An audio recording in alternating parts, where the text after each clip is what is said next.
स्वागत है दोस्तों आप सभी का योर ग्रोथ चैनल पर। आज के इस वीडियो में मैं आपको टेलीकॉलर की ट्रेनिंग के बारे में बताने वाला हूँ, लेकिन उससे पहले थोड़ा सा कॉल सेंटर को जान लेते हैं क्या होता है। दोस्तों, एक कॉल सेंटर या बीपीओ, सबसे बड़ी चीज़ है बीपीओ, जो कि किसी दूसरी कंपनी का एक प्रोसेस, यानी कि चाहे वो सेलिंग प्रोसेस हो या फिर कस्टमर सर्विस प्रोसेस हो, उसको लेता है अपने पास और फिर कस्टमर सर्विस प्रोवाइड करता है उस कंपनी के बिहाफ पे। जैसे कि एक टाटा कंपनी है, ये मैन्युफैक्चरिंग कर रहे हैं, ये डीलरशिप तक कार पहुंचा रहे हैं और कस्टमर से डायरेक्टली डीलिंग कर रहे हैं। लेकिन फ़ोन कॉल्स पर और कस्टमर किस तक इन तक कैसे पहुंचे, इसके लिए उन्होंने एक प्रोसेस दे रखी है किसी दूसरी कंपनी को। तो वो कंपनी क्या करेगी, कस्टमर से डायरेक्टली कांटेक्ट में रहेगी, कॉल के थ्रू या एसएमएस के थ्रू या ईमेल्स के थ्रू। तो चलिए, ट्रेनिंग में क्या क्या चीज़ें सम्मिलित होती है उस पर मैं आपको डायरेक्टली लेकर चलता हूँ। ज़्यादातर लोग आपको यही बताते हैं कि आप कॉल सेंटर में जाओगे तो आपको सिर्फ स्क्रिप्ट पकड़ा देंगे और आपको उसके बारे में बताना होगा, स्क्रिप्ट से बोलना होगा। लेकिन दोस्तों, एक्चुअलिटी ये है, रियलिटी ये है कि जब आप किसी कॉल सेंटर में भर्ती होते हैं, एक टेलीकॉलर की जॉब पाना चाहते हैं, तो आपको एक प्रॉपर ट्रेनिंग दी जाती है। कुछ कंपनीज में 15 दिन की, 10 दिन की, और कुछ कंपनीज में महीने भर की, और कुछ कंपनीज 2-2 महीने तक भी आपको ट्रेनिंग देती है। इस ट्रेनिंग पीरियड में आपको थोड़ी सैलरी कम मिलती है, लेकिन ट्रेनिंग में क्या क्या चीज़ें बताई जाती है। सबसे पहली चीज़, आपको कंपनी का जो प्रोडक्ट है उसका अच्छा खासा नॉलेज दिया जाता है। अब ऐसा क्यों? दोस्तों, जिस भी प्रोडक्ट या सर्विसेज के बारे में आप कस्टमर्स की हेल्प करना चाहते हैं, उस प्रोडक्ट के बारे में आपको पूरा नॉलेज होना चाहिए, वरना आप जो है भटकते रहेंगे और नॉलेज गेन नहीं कर पाएंगे। आप सभी को पता होगा या नहीं भी होगा तो मैं बता दूं कि दोस्तों, जब आप एक टेलीकॉलर होते हैं तो आपके पास एक सीआरएम सॉफ्टवेयर होता है। सीआरएम में और भी बहुत सारे सॉफ्टवेयर्स हैं जो कि आपके पास होते हैं। जेनेसिस यूज़ करते हैं, कुछ सीआरएम यूज़ करते हैं। ये सॉफ्टवेयर जो होता है, इस पर आपको जो भी ज़रूरत की चीज़ें लगने वाली, जितनी भी इंफॉर्मेशन लगने वाली है, वो सारी की सारी वहाँ पर होती है। साथ ही साथ जो भी डिटेल्स आप कस्टमर से लेने वाले हैं, वो सारी आपको उस फॉर्म पर, एक सीआरएम में फॉर्म होता है, उस पर फिलअप करनी होती है। तो ये जो सॉफ्टवेयर है, ये आपको थोड़ा सा समझाया जाता है। बहुत ज़्यादा बड़ी चीज़ नहीं होती है, सिंपल सी थोड़ी बहुत चीज़ें आपको इसमें फिलअप करनी होती है, वो आपको सिखाई जाती हैं। साथ ही साथ प्रोडक्ट का आपको बहुत ज़्यादा अच्छा नॉलेज दिया जाता है। सीआरएम पर बाद में आएंगे, पहले आप प्रोडक्ट नॉलेज की बात करें। मान के चलिए आप एक टेलीकॉम कंपनी में काम कर रहे हैं, जिसमें आपको नेटवर्क के बारे में बताना है। कस्टमर का कॉल आया और आपको नेटवर्क के बारे में बताना है। आप वोडाफोन आइडिया में काम कर रहे हैं, तो कस्टमर्स के जितने भी क्वेश्चंस हो सकते हैं, वो सारे के आंसर आपके पास तब होंगे जब आप अपनी कंपनी के बारे में सब कुछ जानते हो।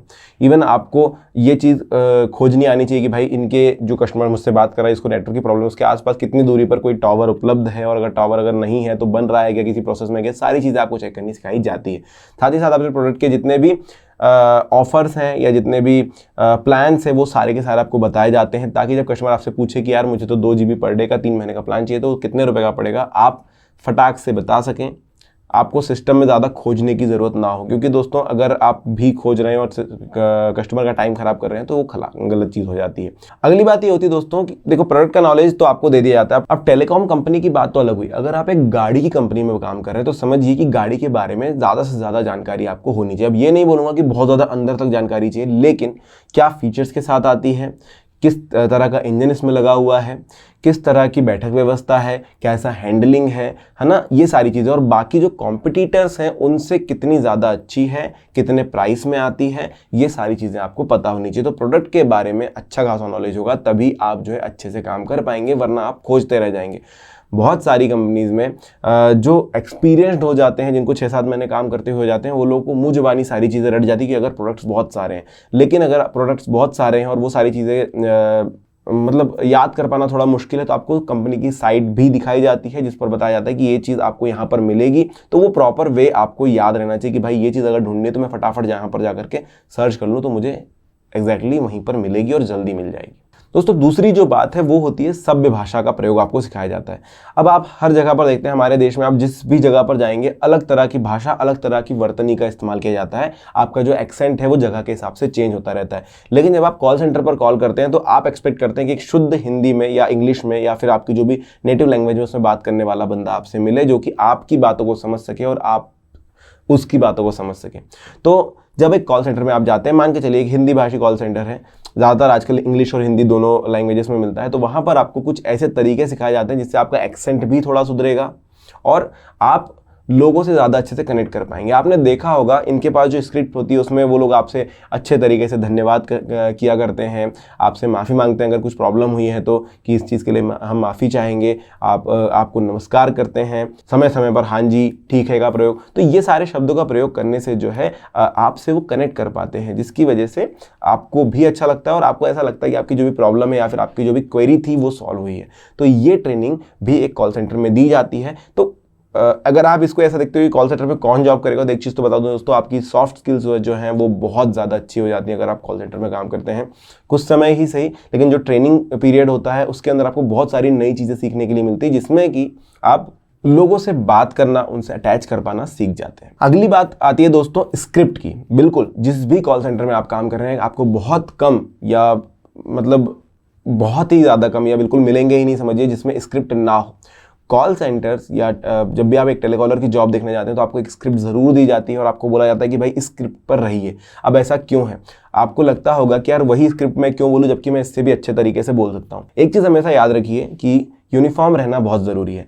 अगर आप अलग तरीके से बहुत अच्छा बोल रहे हैं और आपका जो कलीग है वो भी बहुत अच्छा बोल रहा है, लेकिन दोनों एक जैसा नहीं बोलते हैं, दोनों की ओपनिंग एक जैसी नहीं होती है, तो जो कस्टमर्स है वो थोड़े से यार पिछली बार कुछ और बोला था, इस बार कुछ और बोला था, वो कनेक्ट नहीं हो पाता है कंपनी के साथ। लेकिन अगर आप यूनिफॉर्म तरीके से सभी लोग ओपनिंग देते हैं ना, तो कंपनी का एक इमेज बन जाता है कि हाँ यहाँ पर इस तरीके से बात की जाती है। और वही चीज़ जो है ना आपके कॉल से सामने वाला समझ जाता है कि किस व्यक्ति का कॉल हो सकता है या उन्होंने कॉल लगाया तो सही जगह पर लगा है या नहीं। और भी बहुत सारी चीज़ें होती है। तो इस प्रकार से एक रेपुटेशन, एक रेपो बिल्ड करने का काम किया जाता है। तो ये चीज़ ध्यान में रखिए कि आप कितने भी अच्छे तरीके से बोल सके, लेकिन स्क्रिप्ट के थ्रू जाना, स्क्रिप्ट के अनुसार बोलना काफ़ी ज़्यादा फायदेमंद सिद्ध होता है। इसके अलावा बहुत ज़्यादा गुस्से वाले ग्राहक भी आते हैं दोस्तों। कुछ ग्राहक ऐसे होते हैं जो सीधे गाली गलौज से शुरू करते हैं और आप वहाँ पर कहते रह जाते हैं कि अभद्र भाषा का प्रयोग ना करें सर वरना कॉल काट दिया जाएगा, लेकिन वो नहीं मानते और फिर अंततः आप कॉल काटते हैं, जो भी चीज़ है। लेकिन ज़्यादातर कॉल सेंटर में ट्रेनिंग के दौरान ये सिखाया जाता है कि आपको कॉल कट नहीं करना है और आपको सुनना है। दोस्तों आपको बता दूं, बहुत सारे लोग बोलते हैं कि सामने वाला अगर अभद्र है, वो गालियां दे रहा है तो मैं क्या ही कर सकता हूं, लेकिन आपको बता दूं ऐसे ऐसे कॉल्स भी हैंडल किए जाते हैं और ऐसे कॉल्स की रिकॉर्डिंग आपको सुनाई जाएगी अपनी ट्रेनिंग के दौरान, या फिर आप जरूर पूछिए उनसे, जिसमें कस्टमर बहुत ज़्यादा गुस्से में था और सीधे गालियों से बात शुरू हुई थी, लेकिन 2 से 3 मिनट के कन्वर्सेशन में वो एकदम शांत हो गया। ये तरीका आपको सॉफ्ट स्किल्स तब आती हैं जब आप एक एक्सपीरियंस खिलाड़ी हो जाते हैं। जब आप 6, 7, 8 महीने काम कर लेते हैं तो आपको समझ में आता है कि कितना भी ज़्यादा गुस्से में इंसान हो उसको कैसे शांत किया जाए, कैसे उसको अपने लेवल पर लेकर के आया जाए। अपने लेवल पर मतलब इस लेवल पर लेकर जाए कि जहाँ पर वो शांति से बात कर सके, उसके बाद उनको हर एक चीज़ समझाई जाए और हर एक पॉसिबल सॉल्यूशन उनको दिया जाए। ये भी तरीके होते हैं। तो ये चीज़ें सीखने के लिए आपको ट्रेनिंग में मिलेगी, जो कि बहुत ज़्यादा एक्साइटमेंट भरा होता है। अब सबसे मेन ट्रेनिंग की बात करता हूँ। मतलब ये तो सॉफ्ट स्किल्स है जो कि आपको लगातार हर दूसरे तीसरे महीने में भी दी जाएगी। अच्छा कॉल सेंटर जो होता है वहाँ पर हर 2-3 महीने में एक सेमिनार होता है जहाँ पर ये चीज़ें सिखाई जाती है। इसके बाद आती है दोस्तों टाइपिंग प्रैक्टिस। दोस्तों कॉल सेंटर में काम करने के लिए, टेलीकॉलिंग के लिए आपको लगभग 30 to 40 वर्ड्स पर मिनट की टाइपिंग आनी चाहिए। ऐसा क्यों है? जैसे कि मैंने आपको शुरुआत में CRM की बात करी थी। CRM जो होता है दोस्तों, उसमें आप जिस भी व्यक्ति से कॉल पे बात करें उसका पूरा डेटा आपको एक फॉर्म पर फिलअप करना होता है।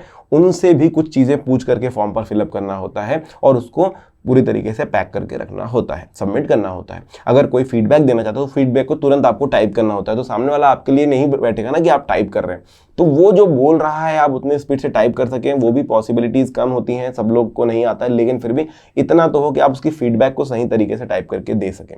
इसलिए टाइपिंग प्रैक्टिस कराई जाती है, प्लस आपको CRM भी सिखाया जाता है, प्लस आपको कंपनी की वेबसाइट यूज़ करना सिखाया जाता है। ये सारी चीज़ें आपको वहाँ पर बताई जाएगी। इन सब के बाद क्या होगा? ट्रेनिंग कंप्लीट होने के बाद दोस्तों आपको एक मॉक कॉल के लिए भेजा जाता है। मॉक कॉल क्या होता है वो बता दूं। क्या होता है, एक आपकी क्वालिटी वाले या फिर आपके कंपनी के टीम लीड जो हैं वो आपको कॉल करते हैं।